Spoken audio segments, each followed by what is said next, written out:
Today, Clay has become one of the most important tools in modern GTM stack. But whenever a category like this becomes this established, something interesting starts to happen.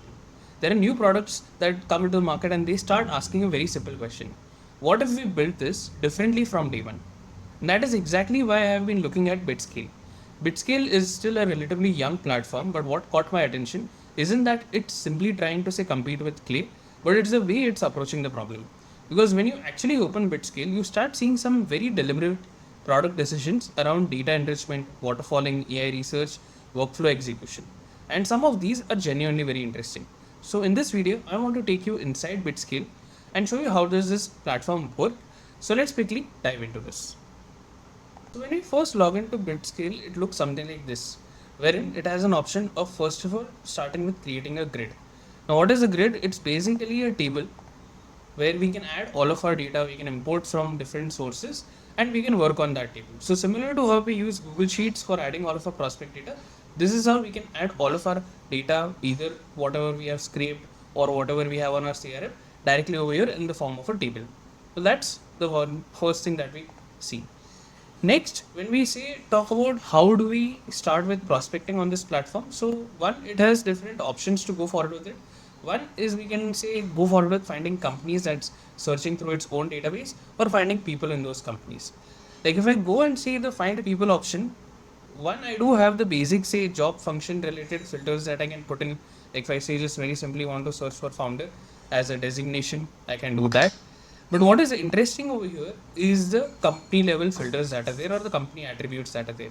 Wherein I can one search based on specific keyword in a company. There are other ways in terms of I can search for say the sector that it is present in or the industry that is there.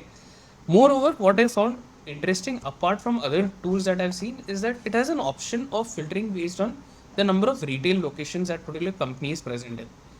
Now, this as a use case comes in handy for companies that are targeting, say, retail companies or D2C companies or specific local businesses to see that, okay, how many actual locations are they present in or how many branches do they have to sort of figure out that what is the scale of business that can be done with that particular type of company. Then when we talk about tech and operations, this is wherein you can use your basic tech stack filtering. You can search for companies in a specific industry by using the SIC or NAIC as codes. The most interesting thing that I found over here is that similar to how we have, say, defining the employee by department filter on sales navigator as part of the company attributes, we can exactly use that over here to figure out that, okay, if I'm targeting companies that have, say, a sales department of 10 people, okay, and I want to target them. And as soon as I say click preview results, I'll be able to get this that there are, say, these set of companies whose founder has at least 10 sales people as part of their department. This is one of the most interesting things that I've been able to find in terms of the type of filters that a platform is able to offer. Now, what I can do here is that once I have added all of my results, I can import this to a new grid. And again, it doesn't charge anything in terms of credits while we are actually building a list. What it charges you for is the further enrichment that you're doing on top of it. So once our results get loaded, what we're going to see is that what are the different type of enrichments that it's going to offer us. So this is how my data looks like. I have the prospect name, title, LinkedIn URL, the company level details and everything.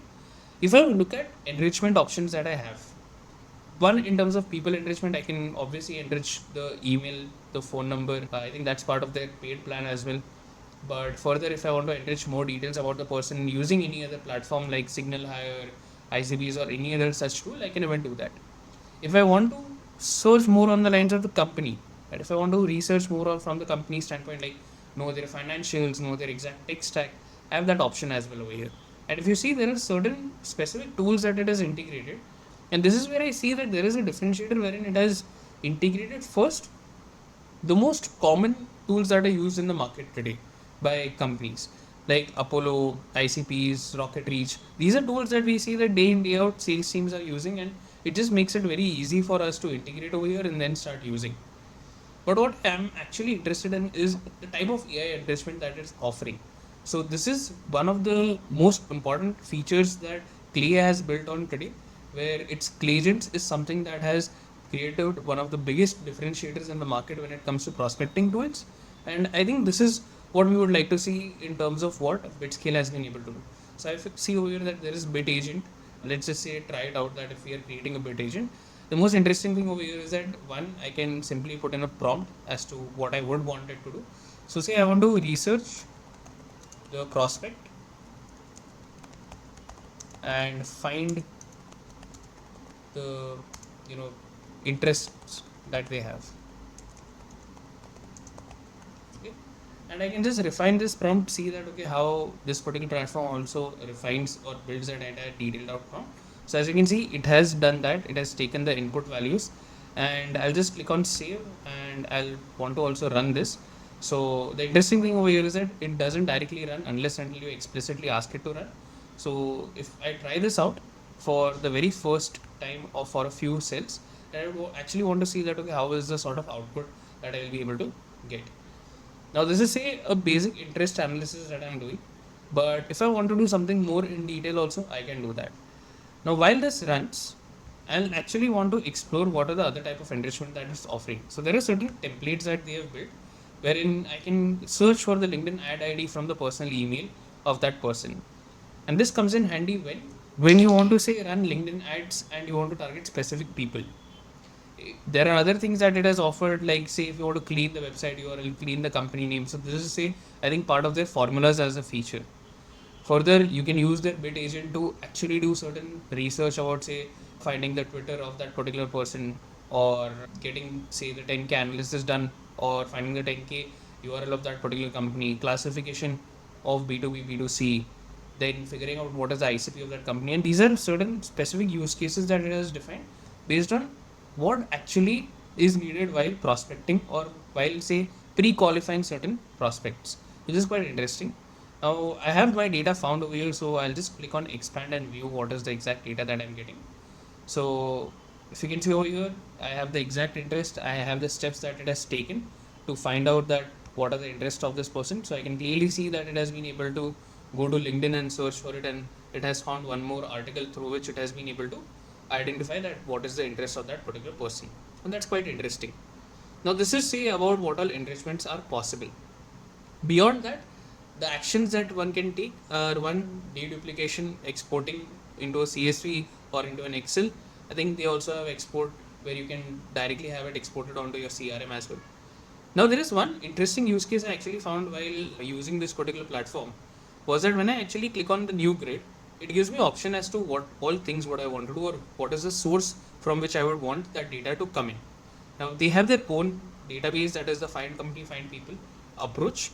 It even say finds local businesses through Google Map search. But the interesting thing over here that I found was finding say companies or people using the Sales Navigator URL. Now many times what we have done is that we have used Sales Navigator to filter out the exact prospects that we want to target. And then we have used tools like say Amplify or Phantom Buster to export that data. But you can directly do that over here by using that particular filter.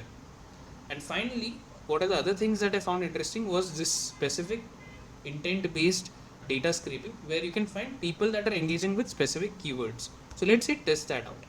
Over here in terms of keywords, I would want to look for people who are interested in GTM engineering. Okay, let us take that as one keyword. And I want to look at say a time frame of past week, and I would want to say have a max of 10 results, considering that it is going to charge me 1 credit per lead.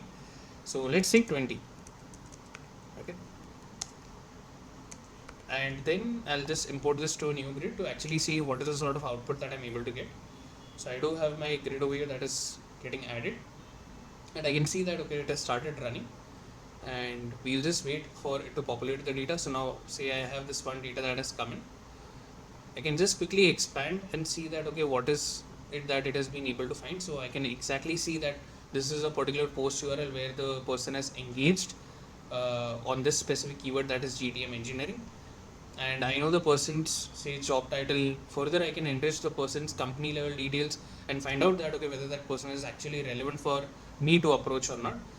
This comes in as one of those ways or one of those approaches wherein you would want to target specifically those people who are engaging or who have shown interest towards a specific keyword. Now this can come in handy for other companies as well.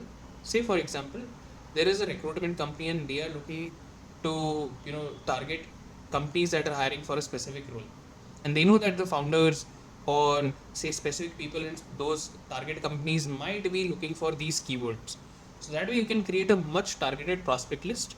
You can enrich it, you can qualify it, score it, and then you can approach them as well. So I think overall, to begin with, considering the type of platform they are building and the age of this platform, it's a wonderful platform to explore and to see how they have actually gone about building enrichment use cases. So I would recommend you guys test it out, figure out that what are the other type of use cases that you can build on top of it. If you found this interesting, then please do like and subscribe to the channel. And if you have any other tool that you would want us to explore or evaluate, then please put it up in the comment below. Thank you so much for watching this one. See you in the next one.